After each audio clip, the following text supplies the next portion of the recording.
It's another parallel in modern day, more recent time of Lance Armstrong. Just deny, deny, deny. And it was insane with him too. I mean, he was nailed to the floor, and I think he did his sort of like public confessional on Oprah or something like that.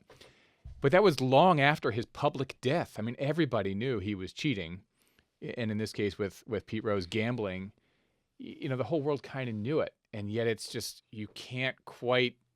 I don't know. Again, is it self-delusion? You sort of convince yourself that it wasn't that big a deal. It's not worth confessing or save, as you say, save yourself. But, it seems like Lance Armstrong was kind of in a similar position.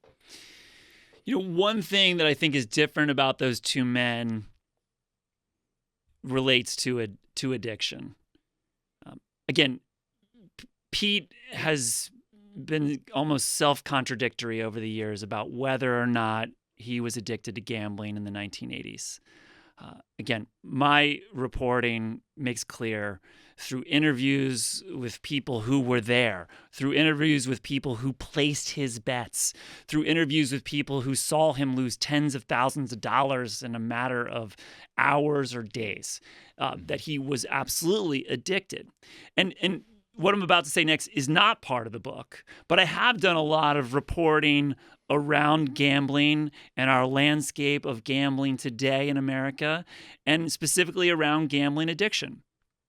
And again, in peer-reviewed scientific research, peer-reviewed scientific journals, two elements come up that are barriers for a gambling addict to be honest about what is happening in his or her life.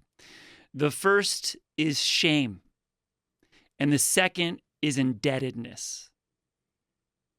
I don't know for a fact what Pete was feeling in February, March, April, and into the summer of 1989, because again, he has trouble going to dark places, Pete Rose does.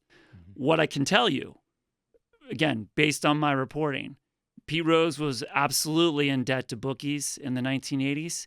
He had been in debt to bookies for many years.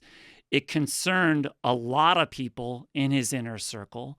And so those feelings, those themes of shame and indebtedness, I think, also played a role in what Pete could or could not say, what Pete could or could not admit in 1989.